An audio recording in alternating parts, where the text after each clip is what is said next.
इस कार्यक्रम के प्रायोजक हैं रोजगार डेवलपर्स।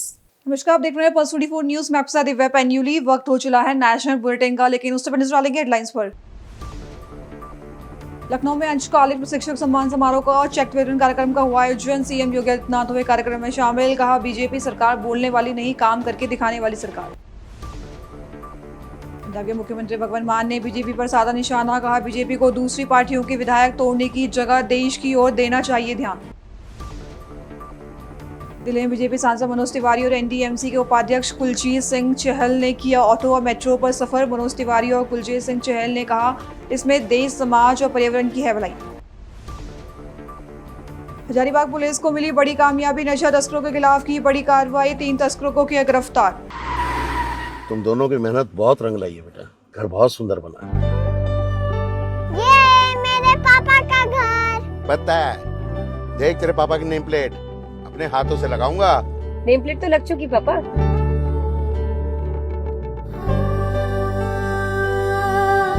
असल मेहनत तो आपने की है पापा, मुझे इस काबिल बनाने के लिए। वो जिंदगी भर किराए के मकान में रहे, लेकिन तो आज ये घर मेरा नहीं, ये है मेरे पापा का घर।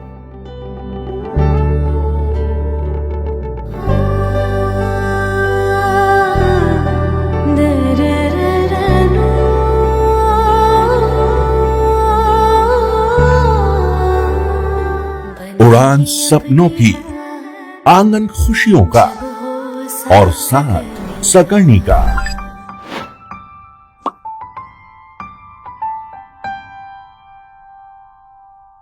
साठ वर्षों से आपके साथ मनोरंजन और संस्कार का संगम, जानवी मैगजीन।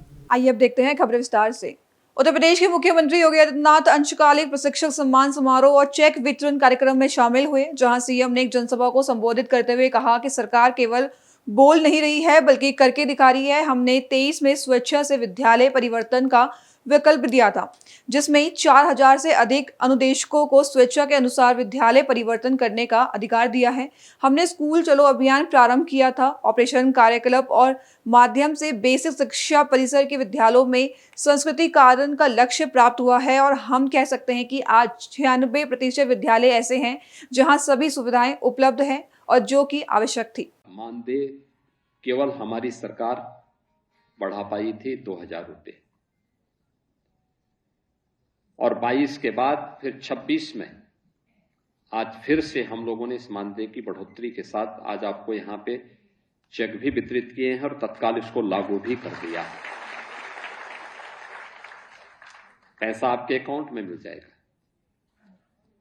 इसके साथ ही कैशलेस की सुविधा भी इसके साथ जोड़ दी गई कि आप इसका रजिस्ट्रेशन करवा दें। पोर्टल में जैसे रजिस्ट्रेशन होगा, हम उसके कार्ड के वितरण की कार्रवाई भी शुरू कर देंगे, क्योंकि ये आपको स्वास्थ्य की सुविधा के साथ उस सुरक्षा की गारंटी देगी जो आप एक बच्चे को उपलब्ध करवाते हैं। हम लोगों ने 19 में एक और व्यवस्था दी थी, और वह दी थी 6 माह का मानदेय सहित मातृत्व अवकाश का भी सुविधा। ये हमारी सरकार ने 2019 में भी प्रदान किया था। यानी ये सरकार की संवेदना को बताता है कि केवल सरकार बोल नहीं रही है बल्कि वह करके दिखा भी रही है। और उन सब कार्यों के साथ हम लोगों ने 23 में एक और व्यवस्था की थी कि स्वेच्छा से विद्यालय परिवर्तन का विकल्प भी हम लोगों ने दिया था, और 4000 से अधिक अनुदेशकों को उनकी स्वेच्छा के अनुसार विद्यालय भी परिवर्तन करने का अधिकार दिया। आज हमारा जो कैशलेस जो ये मानदेय बढ़ोतरी का है, और 1 अप्रैल से लागू हो गया है, मई में आपका वो मानदेय प्राप्त हो गया होगा। सबसे महत्वपूर्ण बात यह है कि आपके परिश्रम के कारण आज बेसिक शिक्षा परिषद की कायाकल्प होती हुई दिखाई दी है। हम मानते हैं कि जब राजनीतिक नेतृत्व ही भ्रष्ट हो और निर्णय का शिकार हो, स्वयं दिग्भ्रमित हो, तो अपने असफलता का दोषारोपण शिक्षकों पर, अनुदेशकों पर या अन्य कार्मिकों पर नहीं थोपा जाना चाहिए। यही होता था जब बेसिक शिक्षा बंजर जैसी स्थिति में थी, तो बंदी के कगार पर थी, अव्यवस्था का सा वातावरण था। 2017 में मेरे पास बहुत सारे प्रस्ताव ऐसे आए थे जो पहले से लंबित भी थे कि साहब 100 से कम बच्चे हो गए हैं, अनुदेशकों की सेवाएं समाप्त कर दी जाए। हमने कहा भाई आप ये प्रस्ताव लेके आए हैं तो पहले आप ये बताइए कि आपकी सेवा का हम क्या करेंगे।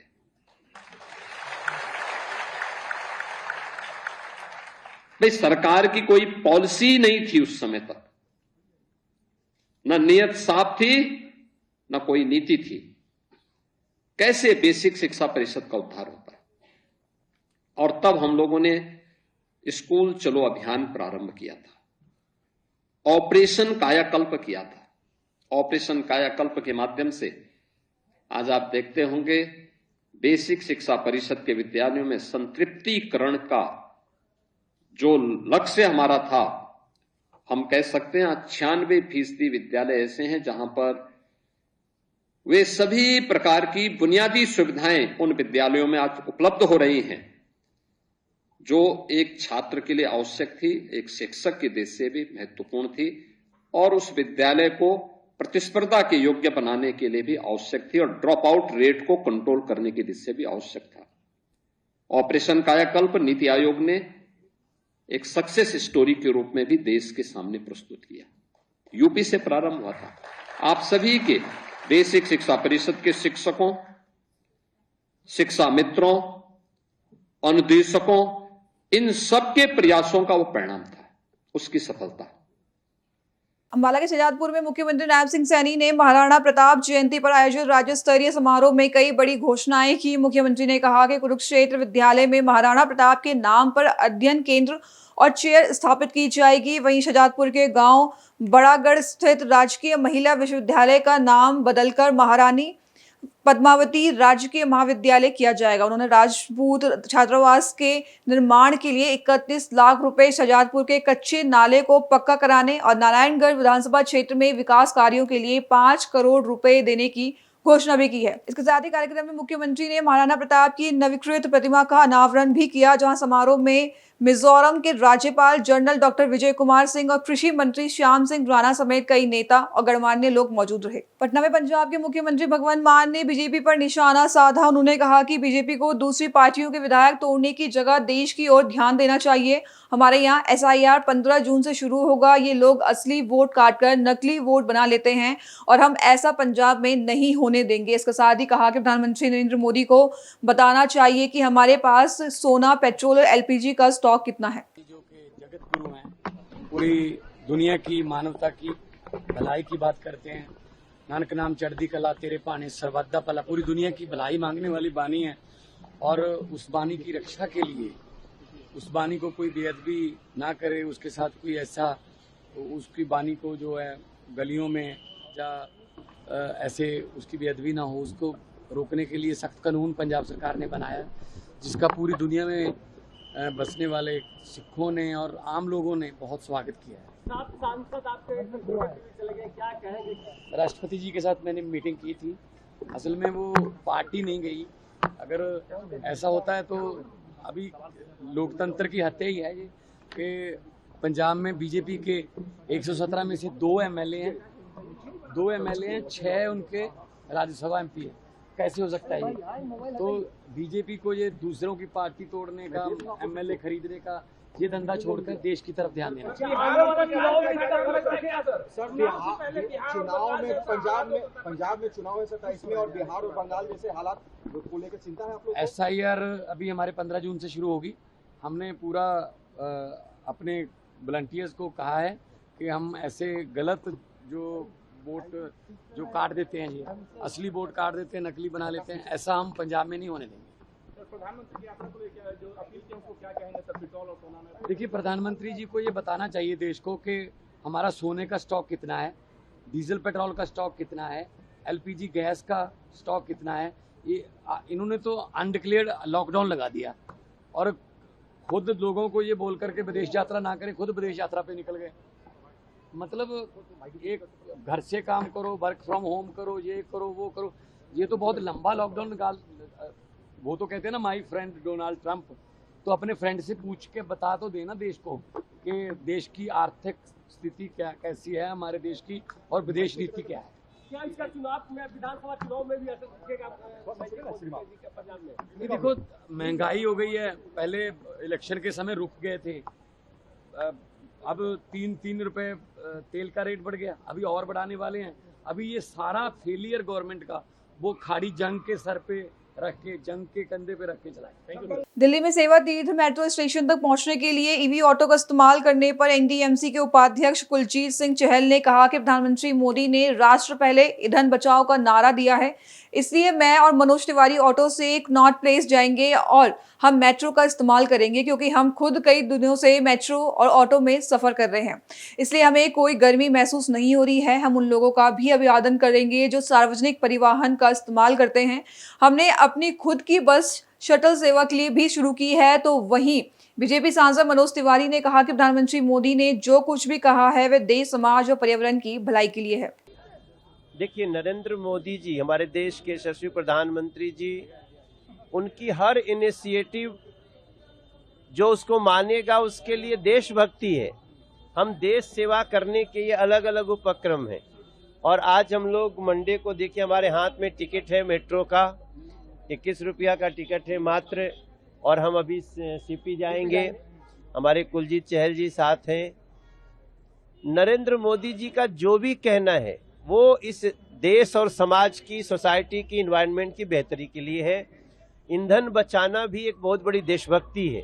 इसलिए आज हम लोगों ने मेट्रो की सवारी तो हम कर ही रहे हैं, लेकिन साथ में ऑटो पूल किया है। एक ही ऑटो में 2-2 लोग बैठ के आए हैं। और हम समझते हैं कि आज जो हम धन्यवाद करने जा रहे हैं लोगों का, क्योंकि पब्लिक ने ऐसा करना शुरू कर दिया है। आज सड़कों पे हम देख रहे हैं 20, 25, 30% तक, मतलब जो बिजी डेज हैं उसमें कमी आ रही है। तो आज हम उनका धन्यवाद करने जा रहे हैं सीपी। ऑटो में एक्सपीरियंस कैसा रहा? ऑटो का एक्सपीरियंस तो बहुत ही अच्छा था। वो हमारे जो बैटरी वाला ऑटो था, और कहीं हमको लगा ही नहीं कि हम किसी कार से कम में चल रहे हैं। डीजल पेट्रोल की कार से बेहतर है वो ऑटो जो चलता है किससे? बैटरी से चलता है। विश्व के सबसे लोकप्रिय नेता, देश के माननीय श्री प्रधानमंत्री जी ने जब देश से कॉल करी नेशन फर्स्ट सेफ फ्यूल, तो आज मनोज जी और हमने ऑटो को पूल करते हुए मेट्रो को बाद में पब्लिक ट्रांसपोर्ट को यूज करते हुए अभी हम सीपी जाएंगे क्योंकि एनडीएमसी ने वहां पर जो इलेक्ट्रिकल व्हीकल यूजर्स हैं उनके लिए हमें गर्व है कि हम देश की पहली संस्था है कि इलेक्ट्रिकल व्हीकल यूजर्स के लिए पार्किंग शुल्क में 50% की हम आज रियायत शुरू कर रहे हैं, जिसकी शुरुआत माने सांसद मनोज तिवारी जी के साथ हम करेंगे। और जैसा मनोज जी ने बताया कि जब हम कई दिनों से खुद ऑटो में, मेट्रो में घूम रहे हैं, कई बार हम कहते थे कि भाई गाड़ी का एसी ठीक कर लो, गाड़ी तेज कर लो। अभी मैं और मनोज भैया बात कर रहे थे, कोई गर्मी नहीं लग रही हमें, कोई एसी की आवश्यकता नहीं, ठंडी लगने लगी है, हवा जर्जर है। तो माननीय प्रधानमंत्री जी ने जो कहा है, जैसे मनोज जी ने कहा कि देश के लिए देशभक्ति और देश सेवा सबसे जरूरी यही है, आने वाली जनरेशंस के लिए भी, कि जितना ईंधन बचाएंगे उतना फॉरेन रिजर्व हमारा बचेगा, वातावरण ठीक रहेगा, गर्मी ठीक रहेगी। और आज पूरा देश की 140 करोड़ की जनता माननीय प्रधानमंत्री जी के साथ नेशन फर्स्ट सेफ फ्यूल में साथ खड़ी है। और आप लोग, अब हम जब मेट्रो का उपयोग करेंगे तो जो मेट्रो के सहभागी जो पब्लिक ट्रांसपोर्ट का उपयोग करते हैं, मनोज जी ने ऐसा कहा कि हम उनका अभिनंदन स्वागत भी करेंगे।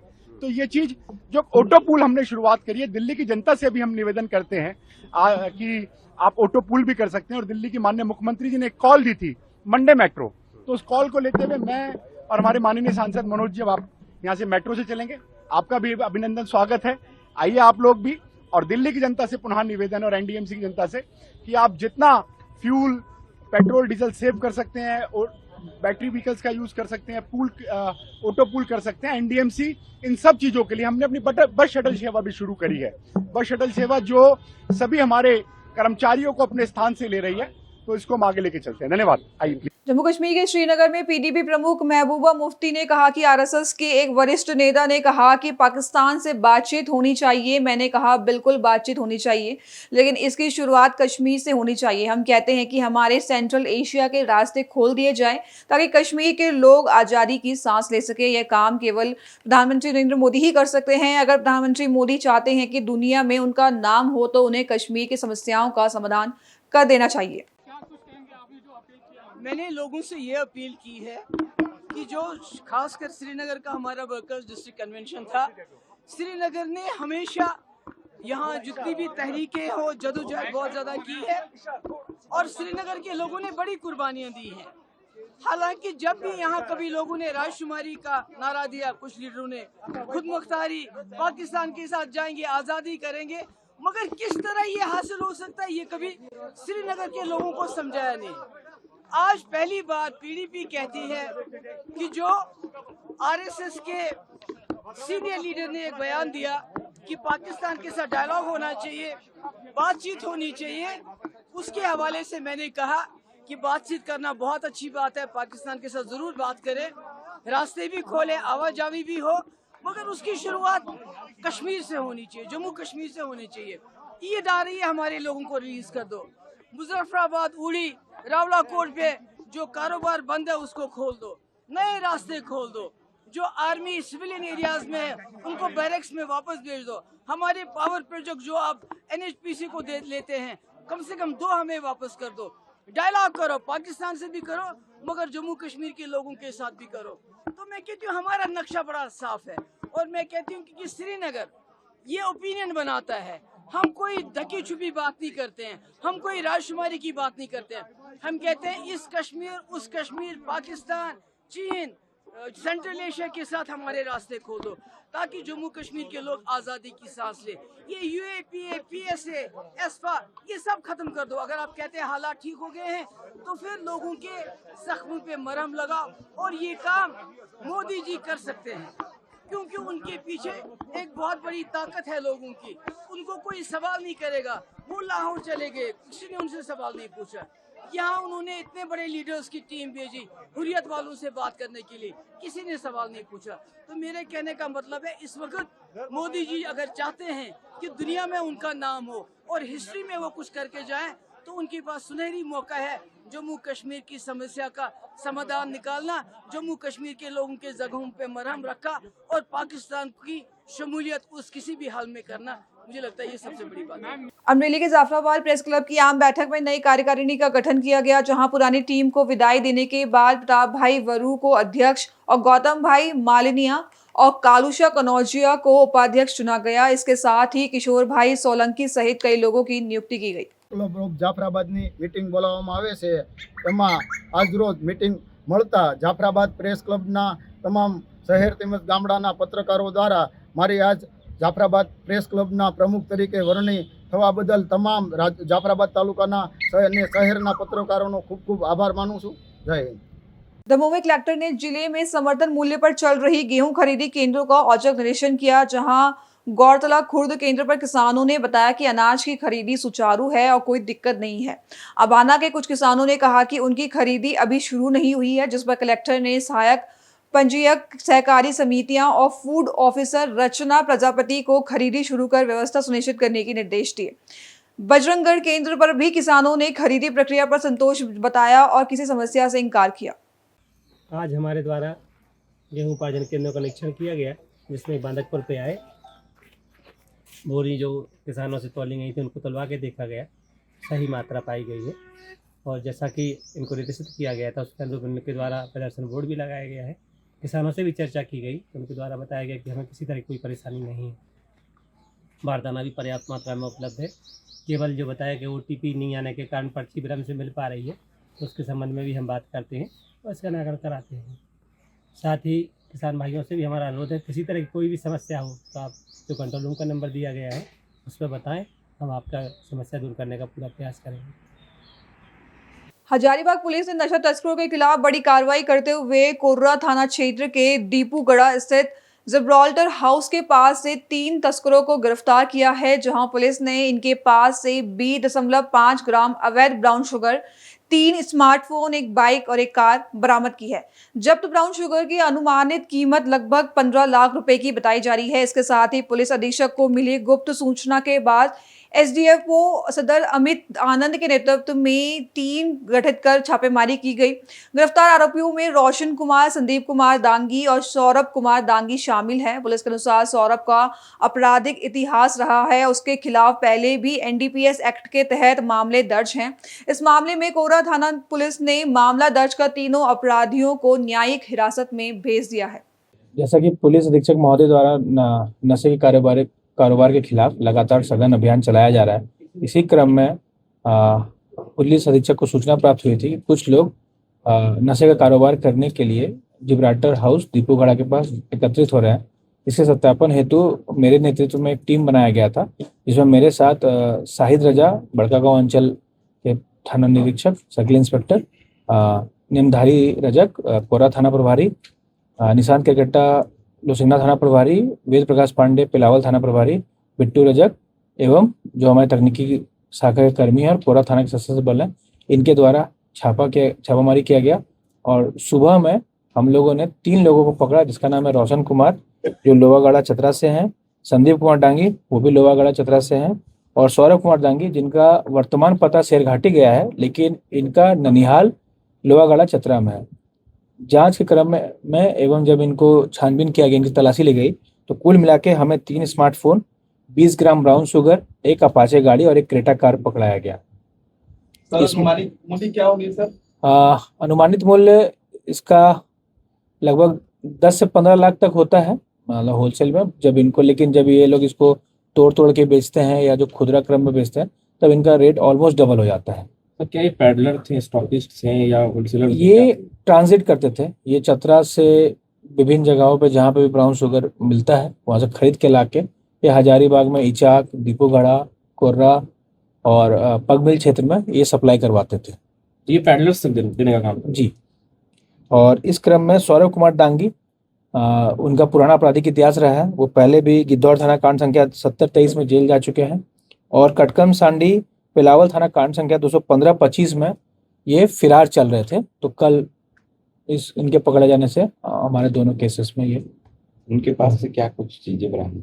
जैसे झारखंड में वट सावित्री पूजा के दिन महिलाओं की सुरक्षा को लेकर सतर्क हजारीबाग पुलिस ने बड़ी सफलता हासिल करते हुए मंगलसूत्र छीनकर भाग रहे 2 झपटमारों को गिरफ्तार किया है। घटना हजारीबाग के विनोबा भावे यूनिवर्सिटी के पास की है, जहां स्कूटी सवार अपराधियों ने एक दंपत्ति को निशाना बनाते हुए महिला के गले से सोने का मंगलसूत्र छीन लिया। जहां होली क्रॉस स्कूल के पास मौजूद ट्रैफिक पुलिस और स्थानीय लोगों की मदद से एक आरोपी को मौके पर ही पकड़ा गया। पकड़े गए आरोपी अरबाज खान की निशानदेही पर उनके साथी अब्दुल रहमान को भी गिरफ्तार कर लिया गया है। पुलिस ने लूटा गया मंगलसूत्र और घटने में इस्तेमाल स्कूटी बरामद कर ली है। बता दें, पुलिस गिरोह के अन्य सदस्यों की तलाश में छापेमारी कर रही है।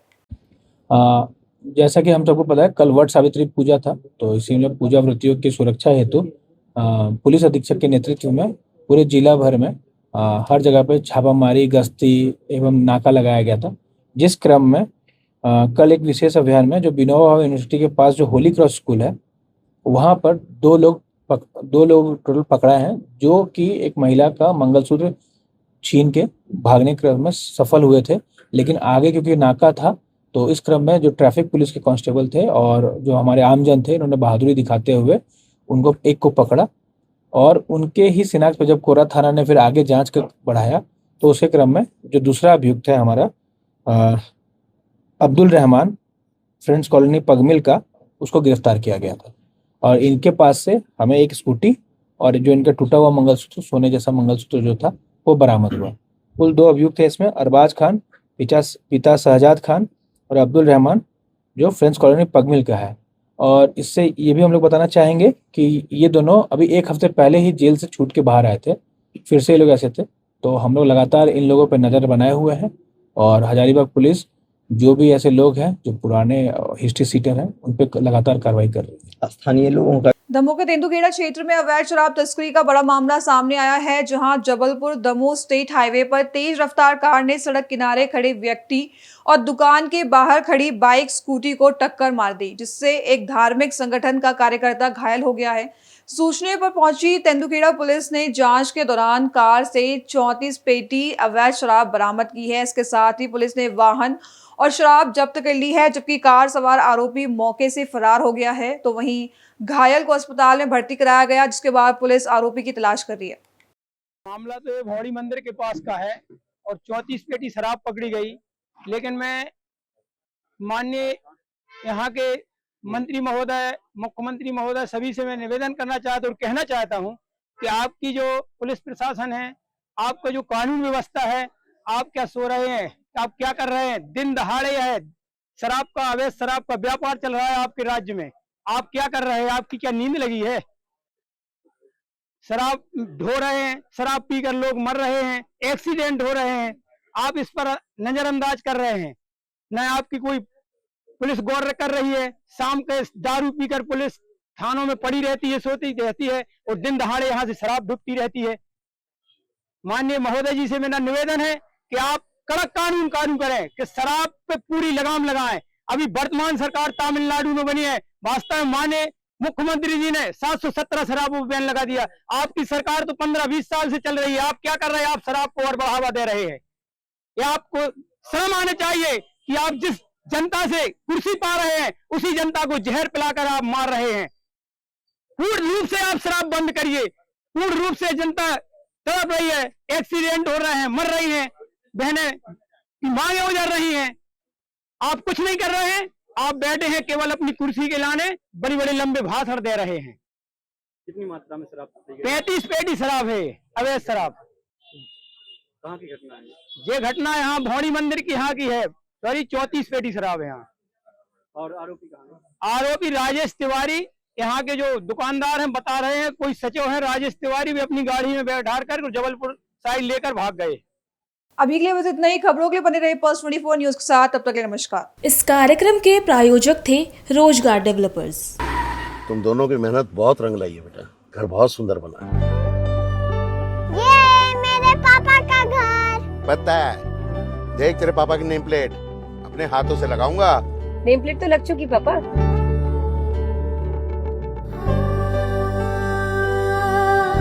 असल मेहनत तो आपने की पापा, मुझे इस काबिल बनाने के लिए। वो जिंदगी भर किराए के मकान में रहे, लेकिन आज ये घर मेरा नहीं, ये है मेरे पापा का घर।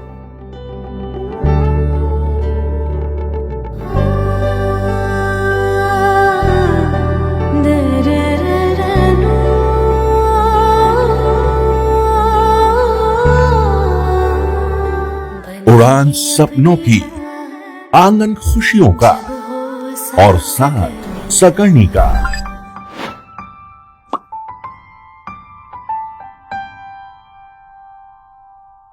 60 वर्षों से आपके साथ मनोरंजन और संस्कार का संगम, जाह्नवी मैगजीन।